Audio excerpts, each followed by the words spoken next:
everyone, welcome to the Wim Kitchen. Today it's Saturday and I've got my comfy clothes on and I'm ready to cook. I went shopping this morning to the veg shop. I managed to get out for the first time in a couple of weeks in this quarantine. So I have bought lots of lovely vegetables. There wasn't as many as usual, so I'm having to kind of invent something on the go here. But wanting to kind of cook a really healthy salad or something that was just kind of really delicious and comforting. And originally I had in my mind, I want to make hummus, but I looked in the cupboard. I didn't have any chickpeas. I did find some cannellini, kind of big white butter beans I have here, but they're dry, and so I'm just soaking them. And whenever you've got beans, you need to soak them overnight, really. So not having hummus or beans today, that'll be for tomorrow. So then I looked, okay, what did I buy? I've got some cauliflower, got some broccoli, got some lovely leeks and spring onions, parsley, eggs, always got eggs, and the staples kind of onions, garlic, that type of thing. So I was thinking, gosh, what can I cook and how can I replace hummus, because it's not that easy to replace either. So what I'm going to do today is cook you a beautiful salad, but I'm going to have my base, instead of my hummus, I'm going to have cauliflower puree. I love cauliflower, it's really versatile. You can use it as cauliflower rice, you can roast it as it is and it's really lovely. You can make puree, you can just, boiled is a bit boring, let's be honest. But roasted with spices, you can coat it in a spice and fry it. It's a really great vegetable, so I'm going to use that as my base. And I'm going to make a pesto today. So you're probably used to having kind of a basil Mediterranean pesto. Well, I'm going to make one different today. I'm going to make one with parsley. I've got some hazelnuts, so I'm going to roast those up as well. I've got some lemon and some garlic and olive oil. So I'm going to have, it's more of a salsa verde, basil salsa verde. So I'm going to make one of those. I'm going to grill the leeks that I've got here. I love leeks, and they're just coming into season here in Argentina. So we're entering autumn time, and so I thought, great, I'm going to use all of those, and I do love them. And I think that's it. So we'll get started. So to get started, what I'm going to do is I'm going to make my pesto first. The reason why I want to do that is I'm using lots of spring onions, but I want to roast the spring onions off a little bit to take away some of that harshness. But also, whenever you're making a sauce or a pesto or a salsa or anything really, the longer it has to, if you chop everything up and put it in a bowl, the longer it has together, you're going to have a much greater, much deeper flavour. If you make it straight away and then serve it, it's going to be nice, but it's not going to have the same level of kind of deepness of flavour, and it's not going to be as yummy. So that's what we're going to do first. So I'm just going to grab a knife. First of all, I want to do, like I said, is I want to roast off my spring onions. They're leeks. No, that's a leek. Quite similar, these leeks and spring onions. Oh, it's a spring onion. So I've got 1, 2, 3, 4, 5. Now I'm just going to take off the end greeny bits. Don't throw these away. They've got bags of flavour. You can use them in salads, make another sauce. I want to roast off the more hardy bits, really, so I'm going to save those for later. I'll put them over there. And now what I'm going to do is I'm just going to cut them up into 1 centimetre slices. So, keep going. My oven is on, by the way, so I'd already turned my oven on before turning the camera on. Whenever you're cooking, it's a really great idea to get your elements hot. So if you know you're going to use the oven, turn the oven on so it's ready for you to pop your foodstuffs in there. Otherwise you'll be waiting around for a long time. Get rid of those ends. Put them over there. So I'm just going to roast them up. I've got my pan. And all I want to do is make them soft. I don't want to burn them. I don't want to charcoal them too much. I just want to make them soft. You could do this in a pan, but I'm going to do it in the oven. So I've got my spring onions.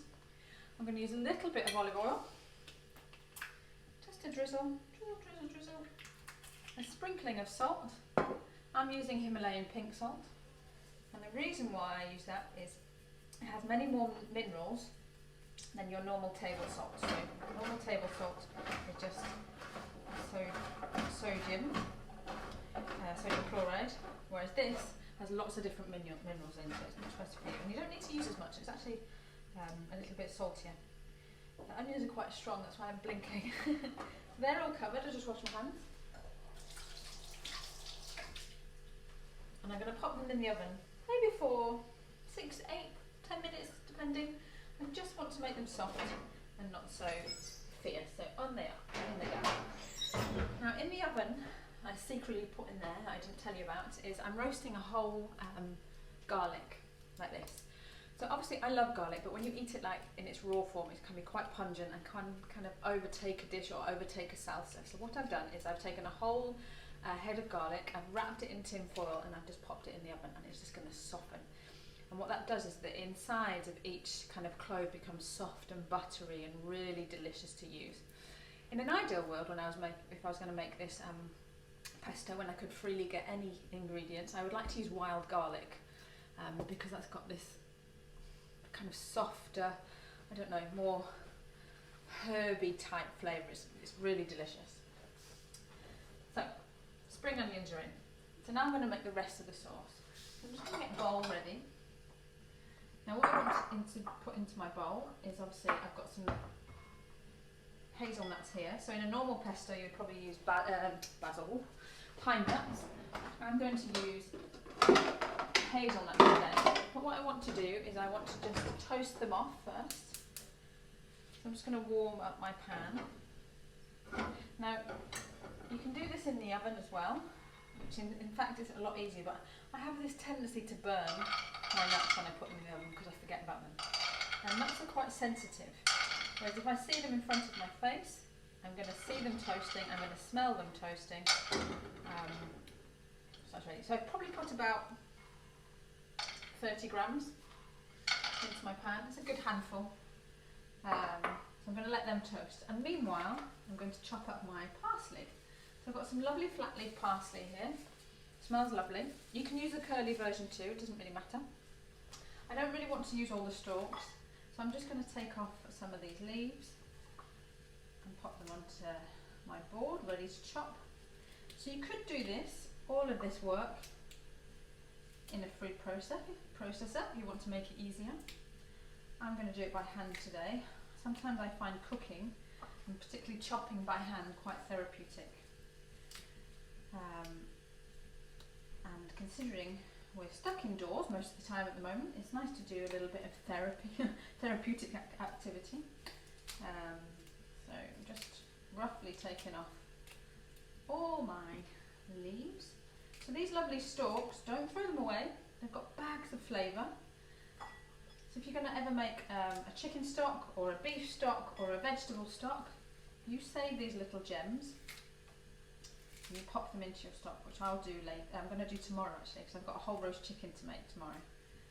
So don't throw these away, bags of flavour. I'm going to save them. What I tend to do, which is a really nice tip, if you're chopping up your vegetables and you've got leftover stalks, maybe from parsley or from broccoli or cauliflower, I have a box in the freezer that I just put them into, and then they're frozen there and they stay there until I'm ready to use them in a stock. So now, let's chop up my parsley. Just so you know, I've pre-washed my parsley and dried it. So all I'm doing is just gently chopping to make it smaller before I go a bit crazy and make it even smaller. Obviously watch your fingers. There we go. Now we can go a little bit faster. Oh look, I've got a stalky there. Let's take him out. I love parsley. It's only really as an adult that I really like it. I remember as a child my mum used to feed me fish and parsley sauce. I used to hate because it came out of a bag. I don't know if you remember that. If any of you are from the 80s like me, that was a common staple back then. My poor mum probably thought she was feeding me healthy food, and I really hated it. So I used to have memories of parsley sauce back then.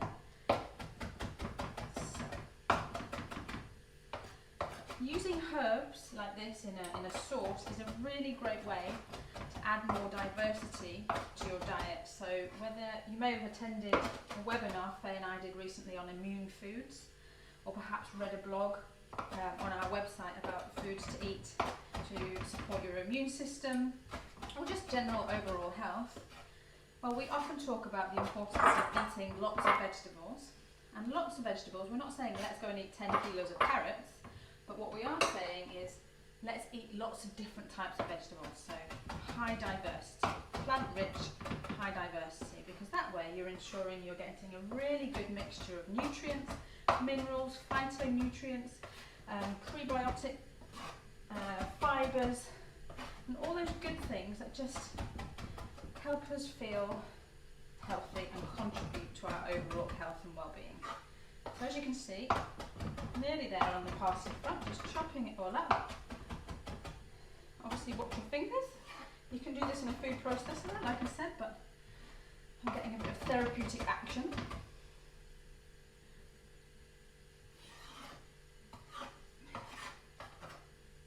So there's my parsley. I'm going to pop it into my bowl. Smells so fresh and so delicious. Reminds me of freshly cut grass. Not that you're going to be eating grass, I promise. So there we go. Just take these bits out and I'll again save them for later. So my parsley's there. My lamps are just really slowly toasting, and as I touch them, I can feel that they're getting warmer, but they've got a little bit to go yet, so that's fine. Yep, a little bit to go. So, in my bowl with my parsley, I'm going to add a really good glug of olive oil. So this is what makes a pesto normally. So I'm just going to add lots of olive oil in there. I love olive oil and I eat lots of it. Healthy, good fats. And it's a great preservative, so if you've got lots of this sauce left over, you can pop it in a jar and it'll be good for a few days. So there we go. So there's my base. I've got lots of lovely olive oil and parsley. In there I'd probably, if you're thinking, oh, how much does she put in there? I'd probably put a good 10 to 12 tablespoons of olive oil. And again, I'm going to add a sprinkling of salt into there. And I'm going to add half a lemon, just like you would in your normal pesto. Take my little pip out, and there's another one. And I'm going to get my old-fashioned juicer, because it helps me remove the pips. And I think it takes more juice out than just using my hand to squeeze it. I can really smell those spring onions now in the oven. So, just remove my pips. There we go. So, lemon juice in there. I'm only using half a lemon. And once we've got all the other elements into the sauce, I'll start to taste it. And it might be that I might want to add a little bit more lemon juice in there. So I'll save my other half a lemon for later, just in case. There we go. And a spoon, and just mix that around. I'm just going to taste it now just to see how that's faring. Delicious. Really fresh, really fresh. You could have that just as a sauce or a salad dressing. It's fantastic. That over fish, for example, really nice. So move my hazelnuts around again. So whilst I'm just waiting for those elements to come together, I'm just going to chop up my cauliflower for my cauliflower puree. So cut them in half. So there's a trick to making a really good puree, and it's the same with things like mashed potato and things like that, is the liquid that you use to cook your vegetables is what gives flavour to your end result. Now ordinarily a puree is made, I would make a puree with milk, cream, cauliflower, salt and some garlic. But I'm not going to use milk and cream today. I want to make it healthier, a healthier option.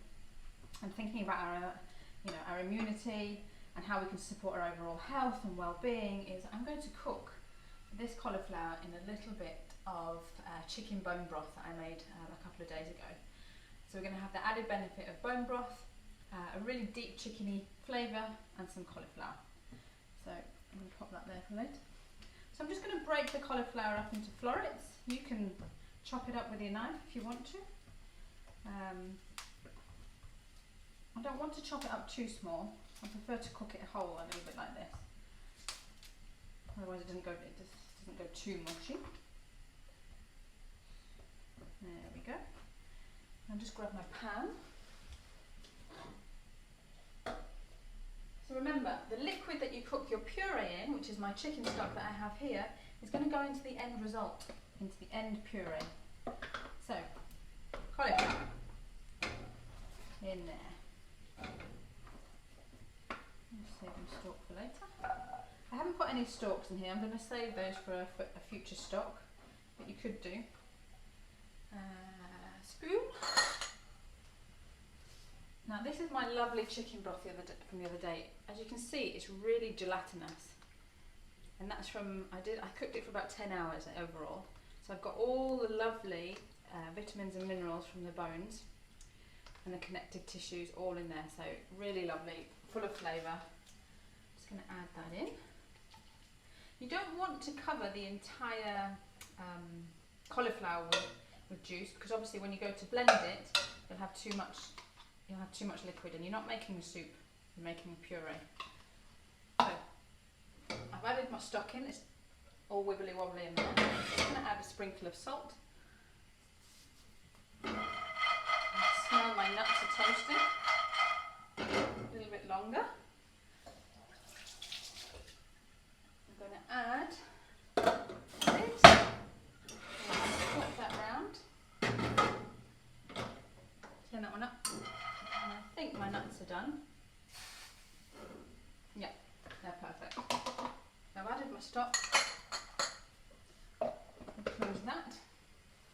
When I'm cooking, I'm probably thinking, what am I doing here? I've always got a little glass with some spoons in that I can use to mix, to taste, and clean them off in between. Otherwise you have them everywhere. Your kitchen gets really messy and really dirty. So, I'll let my nuts cool. I'll pop them onto a plate actually, so they cool a little quicker. So I've got my hazelnuts. Take my frying pan out of the way. My cauliflower puree is on. I'm just going to let that cook slowly. My sauce is on its way. Let's check those spring onions.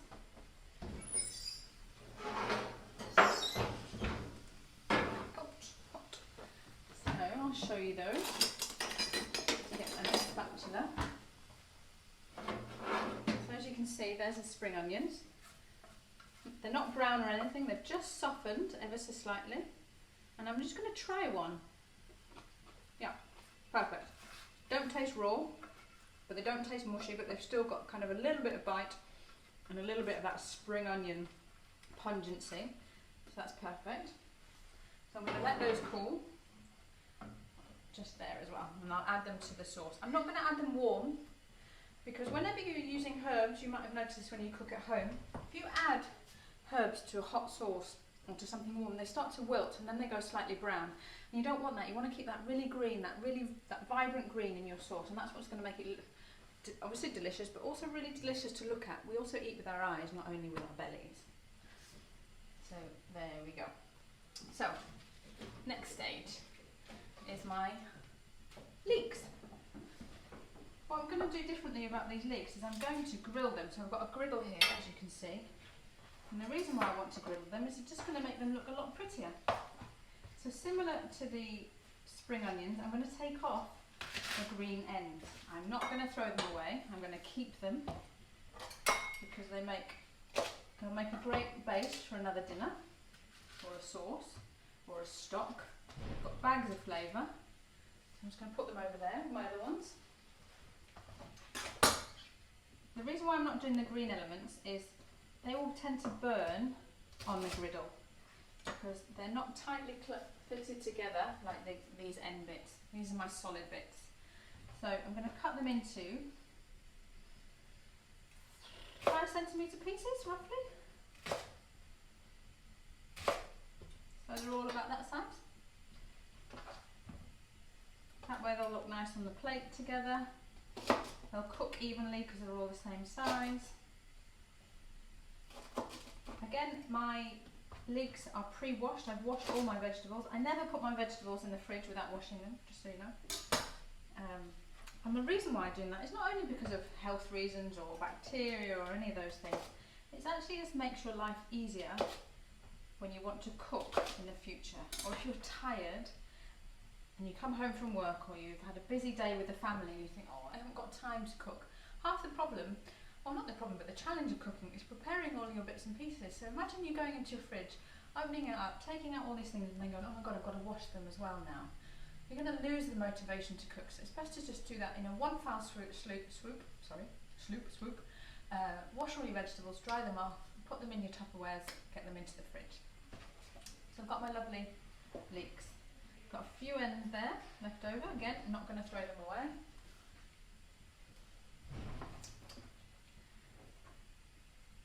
There we go. And I'm not going to griddle them yet because obviously I want to griddle them just before we're going to serve. So I'm going to pop them in a bowl.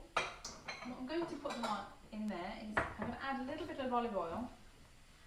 Whenever you griddle your vegetables, or chicken, or a piece of fish, or whatever it is oil your foodstuffs, not your griddle pan. Because if you oil your griddle pan first, all that oil is going to go through those ridges and go down to the edges. And you're not going to benefit from it or use it to cook the vegetables. So if you oil the vegetables, they're coated and then they're ready to grill. So I'm just doing that now, so they're ready. So all my leeks are lovely olive oil. Wash my hands.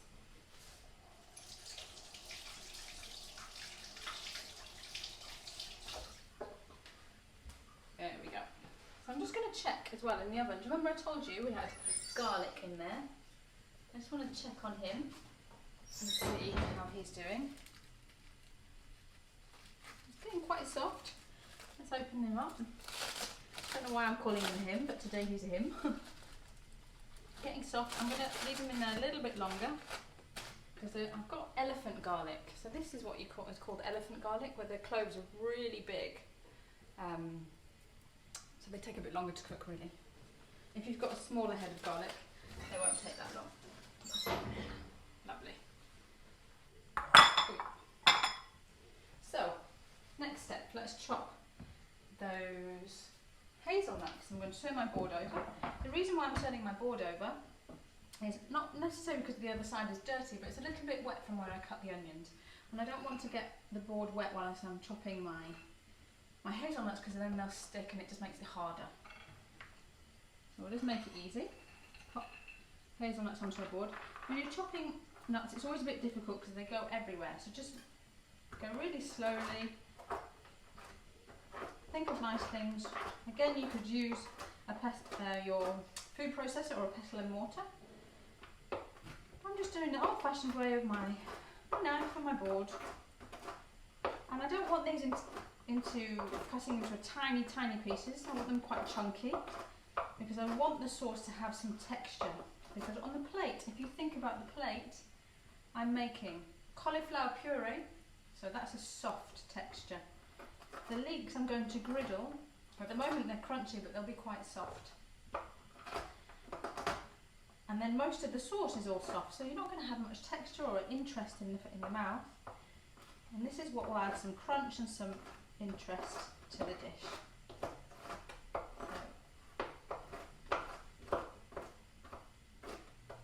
I like to toast my nuts. You don't have to, but when you toast them, you're releasing their oils. And what that does is it adds a greater depth of flavour to your plate or to a sauce. And just generally tastes nicer. I don't know if you've ever, for example, eaten a raw peanut and then tried a roasted peanut. It's totally different.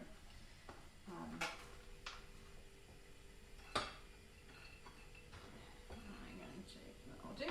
So as you can see, I've chopped them up, but they're still quite chunky. They're not super small. There's quite big bits in there. I'll pop that onto my plate. And I haven't chopped them all up because I don't think I'm going to use them all. There's quite a lot there. So that looks nice. My spring onions have now cooled, which is fantastic. So, let's do it this way round. I'm going to pop them into my sauce. And like I said, the longer these things have together, for the flavours to come together, for them to be super friendly with one another, the better. Get rid of that. Where's my spoon? And mix that round. I mean, it looks delicious already.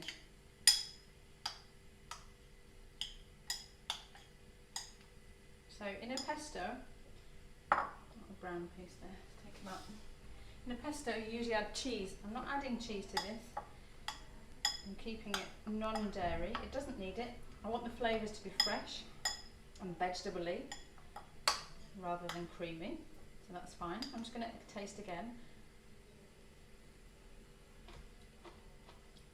That's good. Like I say in all my videos, in anything I make, I'll probably say this a million times, taste your food. If you don't taste your food, how do you know if you need a little bit more salt or a little bit more lemon or a little bit less of something? It's really important to taste as you go. I'm using a really good olive oil. It's an intense one, extra virgin. It's quite peppery on the back of the throat. So I'm not going to add any more black pepper because my olive oil is quite peppery. But your olive oil might be really soft and subtle. And if you think, oh, I like a bit of black pepper in there to give it a bit of oomph, add some in by all means. I'm not going to do that because that's kind of quite peppery on its own. So let's just check how this cauliflower is coming along. It's taking a little while, so what I'm going to do is going to move my griddle pan. I'm going to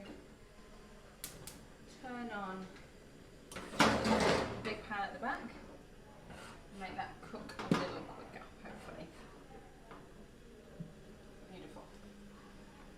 So, I'm thinking, I've got some cauliflower, I've got some leeks, I've got a sauce, but maybe it's not enough to eat for a full salad, so I've got some lovely broccoli here, so I'm going to chop up the broccoli as well. And what I'm going to do is griddle the broccoli alongside the leeks, because that will look nicer on the plate than just cutting it up into florets like I normally do. And also we get to use the stalks on the plate. So I'm just going to chop those up into nice pieces. I'm cutting the broccoli in half so I've got a flat edge. That flat edge allows me to griddle and cook the broccoli evenly. So I'm just thinking about my plate. There's only myself and my husband eating two of us. So I'm not going to make too much. Ordinarily, if I wasn't filming and talking to you guys today, I'd probably make lots of batches of this. So I'd probably have 2 heads of broccoli that I'd cut up and griddle. I'd do a lot more leeks. So then I can just pop it into Tupperware boxes and have it in the fridge. So if I want a quick lunch tomorrow or another day, I've got it there. When you're having to cook lunch and dinner every day as we are now, or breakfast, lunch and dinner, because we're in quarantine, it can be a little bit exhausting having to think of a new meal every day, or 3 times a day. So double up, batch up. It's just, it will solve so many problems for you. So broccoli's, cauliflower's doing, broccoli's there, let's pop that there. Same with the broccoli, I'm going to add it to a bowl and do a little drizzle of olive oil, not too much. And before I put it on the grill, I'll add some salt as well. I'm not going to add salt just yet because I don't want the vegetables to relax too much. When you add salt, it draws out the water. So I'm just massaging the oil into each piece of broccoli, just so I know it's got a coating of oil and will cook well on the griddle pan. There we go. Perfect. A little bit of a massage. Perfect. Wash my hands again.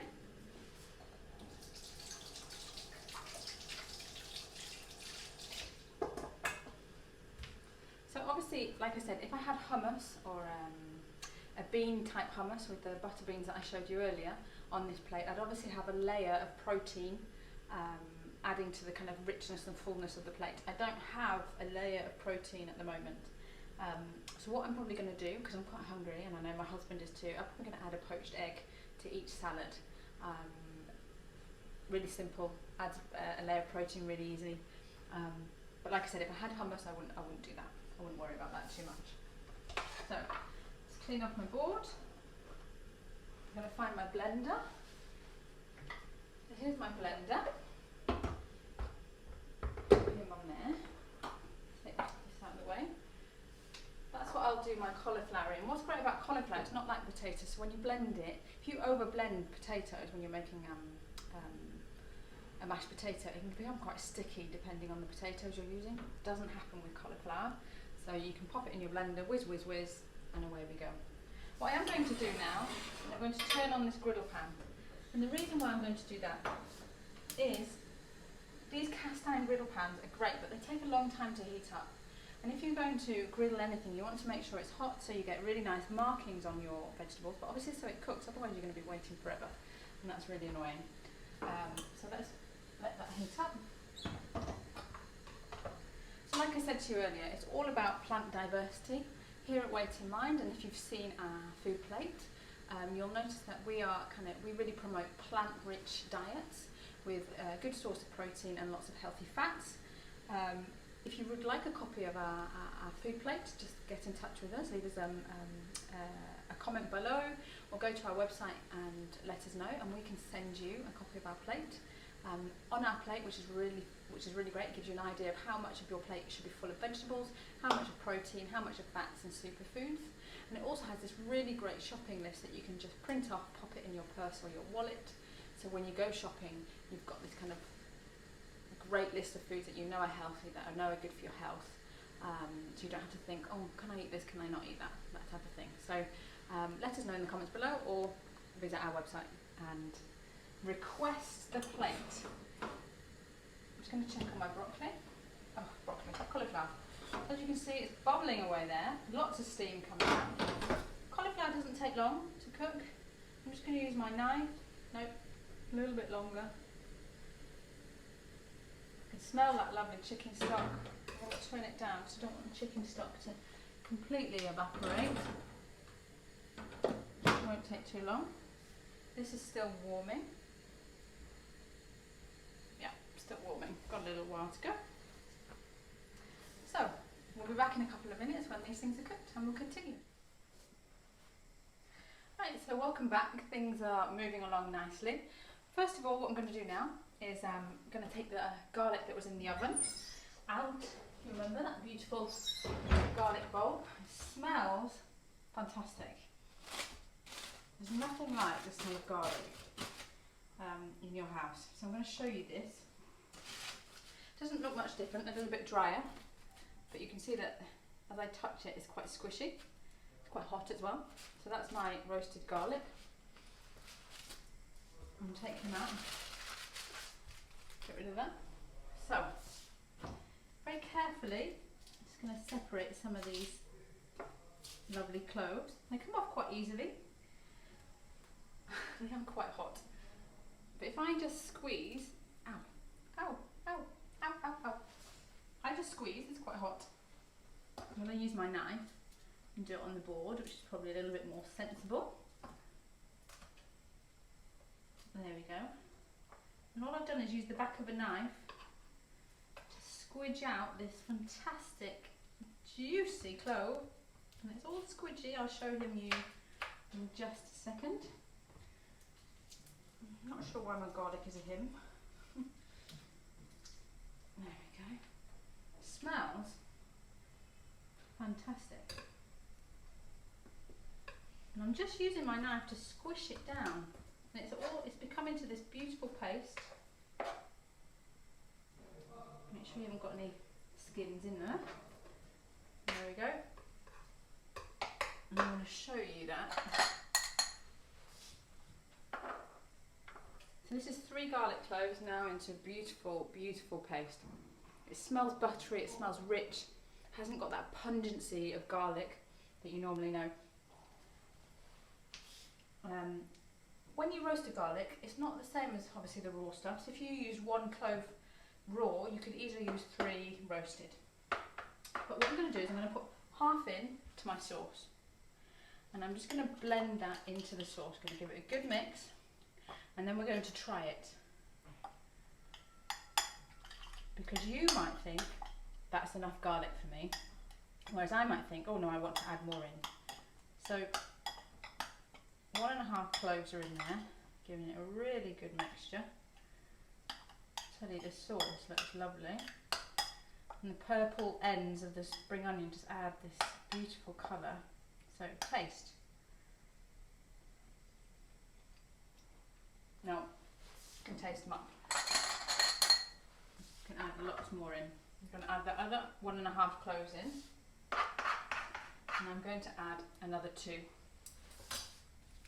Don't think I'm mad. Like I said, roast garlic loses its intensity incredibly. There we go. I'm just going to squish that down. It smells fantastic. Gosh. Take it out of my spoon. Over to the sauce. It's just fantastic. I'll wash my finger now. What that roast garlic does is it adds a whole other level of flavour to this sauce. And whenever you're making sauces, it's all about the layers. Olive oil is a layer of flavour, the salt is another layer of flavour, the onion is another layer of flavour. That's all mixed in now. I'm going to give it another taste. Fantastic. It could take more garlic, but I'm not going to do that. I'm going to keep it simple. Wash my fingers. It just adds a level of depthness that I can't describe to you. It's fantastic. So it looks like my cauliflower is nearly done too. Let's check that. Ooh, done. Lid off. Let him cool down a second. The rest of this garlic that you see here is not going to waste. You can easily keep it in the fridge and use it for another day. You can take it all out of the cloves, mash it up, pop it into an ice tray, freeze it, and you've got it for another day. I'm going to use it in our puree, our cauliflower puree. So just get rid of these skins off my board, into my thing. So I don't know if you can see it, but now my griddle pan is nice and hot. It's got a slight smoke. I've turned it right down, but I know it's hot, and I'm going to add my leeks. Can you hear that sizzle? That's how we know it's hot enough. So I'm just going to add them on and let them sizzle away.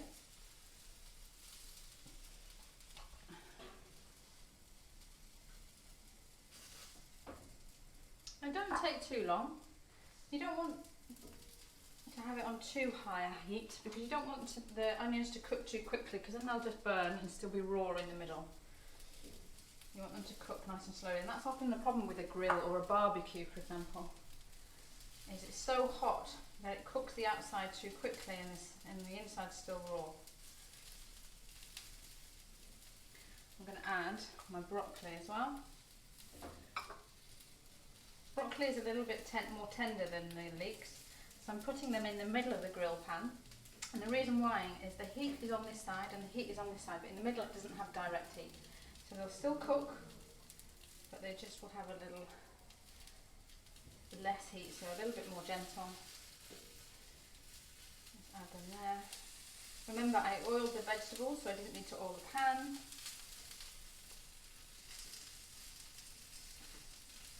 You know what I didn't do is I didn't give them a bit of salt, which I'll do now. Let's get rid of that. Wash my hands.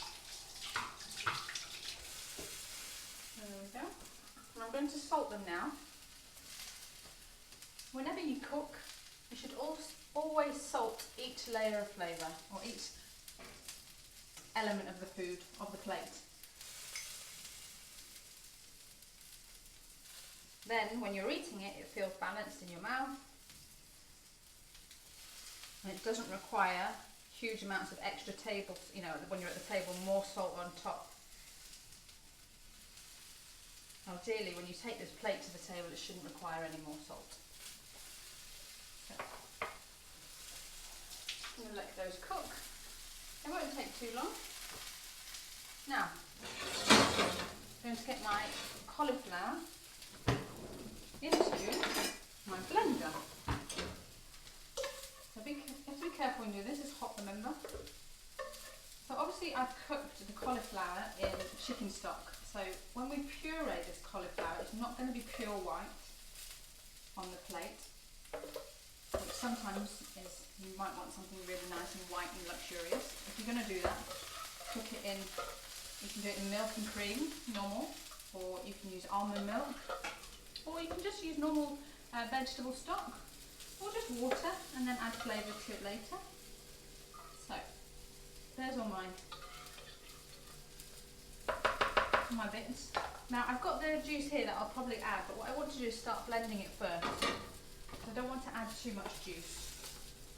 I'm just going to take the lid off my blender, as in this bit here. The reason why I'm doing that is so I can let out the steam slowly.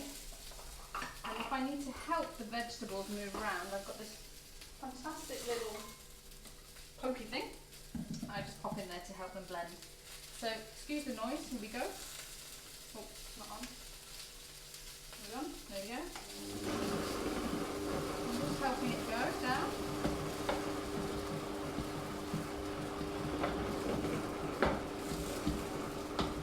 Remember, it's cooked in liquid, so it doesn't need huge amounts of liquid to get into a really lovely puree.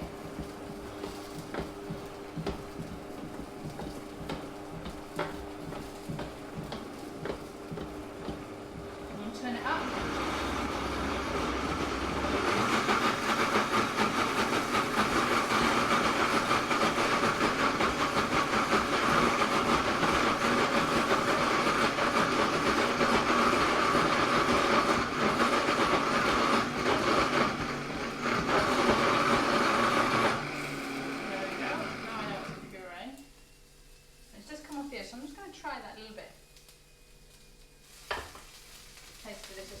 Chicken stock has given it a really lovely depth of flavour actually. Reminds me of roast dinners at my mum's when I was little. I'm going to add a little bit of this juice, not all. I'm also going to add a little bit of salt because it needs it. Oh, I nearly forgot the garlic, the most important bit. So again, squeeze out your garlic. Oh, didn't do that one very well. Remove the papery skins. Put that in. Put that one in. And I'm going to add most of this. Don't be put off. Trust me on this one. Trust me. Oh, it's just fantastic. Oh, love it. I can eat this just on its own. I went to a restaurant a while back with some friends in the UK, and we had comfrey garlic to start. Oh my gosh. It was fantastic. It was a whole garlic head, slowly cooked in duck fat. So when you squeezed out the cloves like I'm doing now, it was just divine. Divine, divine, divine. And they served that with a really sharp goat cheese. It was incredible. So, garlic in. Any more? Oh, one more, can't let him go to waste. There we go. Get rid of my bits over there. Otherwise we'll make a mess. Pop on the lid. Turn it down low. I'm going to let that blend together slowly. It's coming together. I can see it. The liquid's helping it go. Garlic's going into the middle now. I'm just going to turn it ever so slightly up.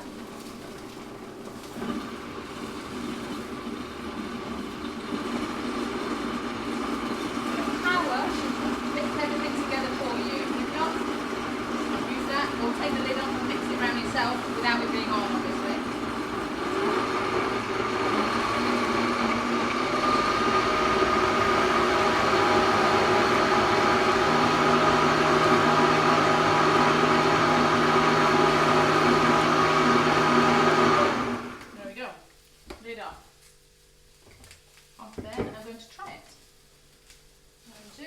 Those vegetables are smelling good, so they need a turn.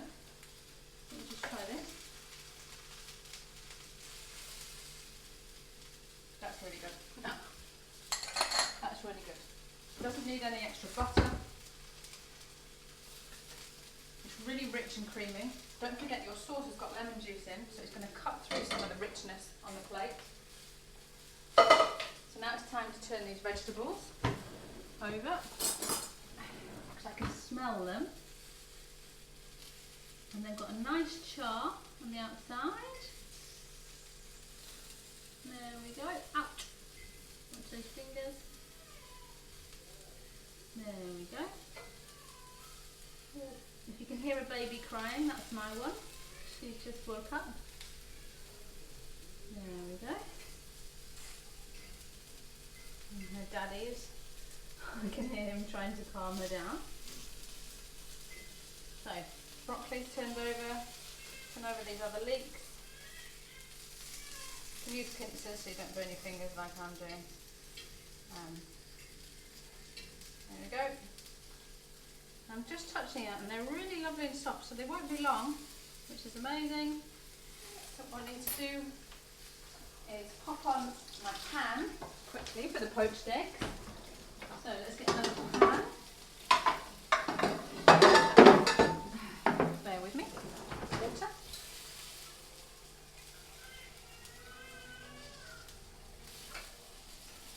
Nearly there. Sorry to leave you standing.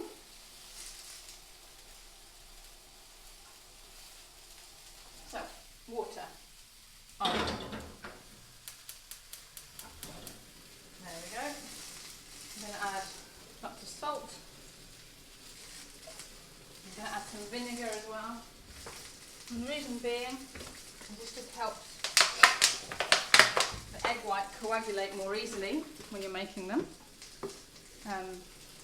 If you've got really, really, really fresh eggs, they'll work a treat, but sometimes you can't guarantee that.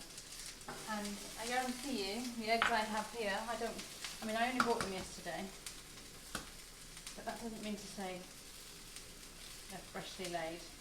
And how you know that is when you open an egg, if the white is really runny and goes everywhere, it's not that fresh. So I've got an egg ready. So I'm just going to tidy up a little bit and take some of these things away. I'm now going to add my hazelnuts to my sauce.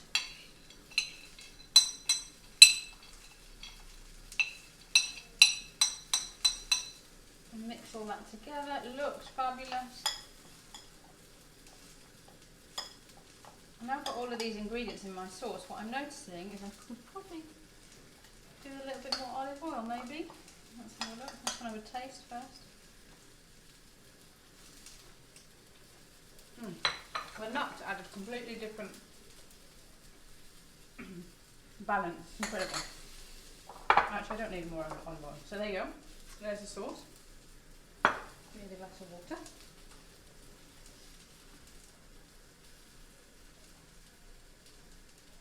So, pan on for eggs. Vegetables are nearly done. So these vegetables are quite soft. So what I'm going to do is I'm going to turn them off the heat. They don't need any more heat. With the residual heat of a cast iron pan, they'll cook anyway. That's what's great about cast iron.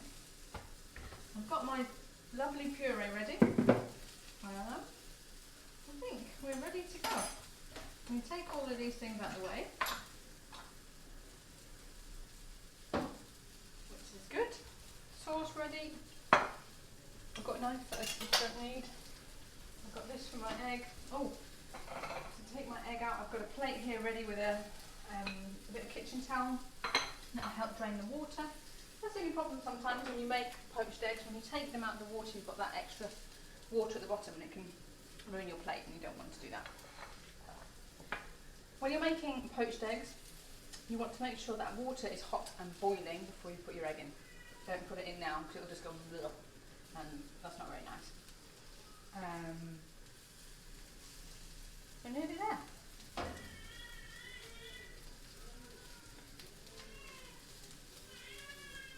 It's looking great.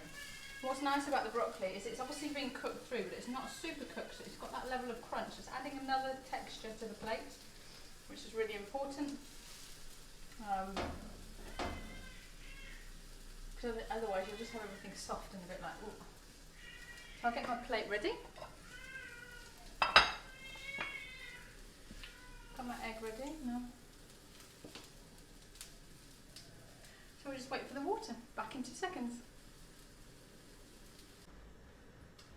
So, welcome back. My water for the poached egg is now ready to go. So the bubbles are just coming up. I'll give it a couple of seconds. I'll get my plate ready. As this is a salady type thing, everything needs to be warm. It doesn't need to be hot, so I don't need to reheat my puree. My vegetables are still on the grill and they've got that residual heat, but they're not super hot, and that's absolutely fine. Because don't forget, our sauce is cold, and so it's all just going to go together really well. If everything else was hot with a cold sauce, it'll probably go a bit mushy and not very nice on the plate. So let's have a look at that water. Okay, we've got big bubbles now. I'm going to take the lid away. And I'm going to do it the old-fashioned way. I don't know if you ever see your parents doing this. My mum swore by it, so I swear by it too. My water's hot, bubbles are going round. I'm going to use a big spoon, and I'm just going to go round and round and round and create a whirl in the middle. And that will hopefully keep all the egg white together around my yolk. But I'm noticing that my egg is not super fresh. So whether it works really well or not, I don't know. Let's give it a go. I'm going to pour my egg into the centre of the whirl. And hopefully the whirl will take the egg yolk, the egg white all around the yolk and keep it together, she says. Either way, it'll be fine. Still be a poached egg. So whilst my poached egg cooks, and it won't take very long, we can start to assemble our plate. So at the base we're going to have our lovely cauliflower puree. So all you want to do is take a big spoon, pop it at the end of your plate and just push it forward in a fancy way. You can add a little bit more, a little bit less, but that's your base. If you're going to do this with hummus, you'd do exactly the same. Your hummus would be your base. I'm going to add a little bit more here. Smells fantastic, and what's great about this, we've got lots of leftovers. So if you've got roast chicken, or you know a grilled piece of chicken, or even fish, and you just think, oh, what veg do I put with it? You've got some ready made. So my base is done. Get rid of that. Now I'm going to pop on my vegetables. So just grab a fork. So I'm just going to layer up these lovely vegetables so it looks lovely, like this.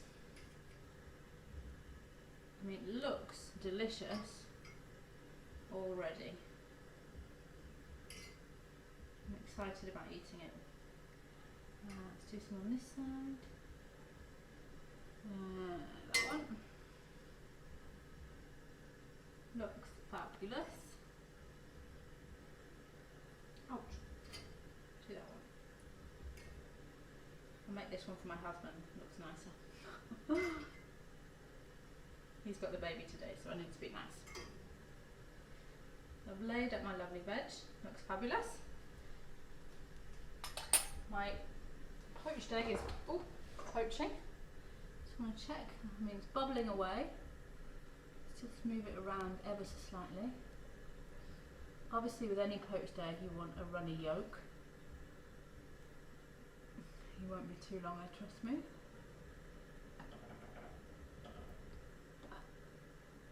Not the freshest of eggs, but still be fine. I'm just going to see how he's doing. A little bit longer. Be really quick, and I'll drain him on that plate.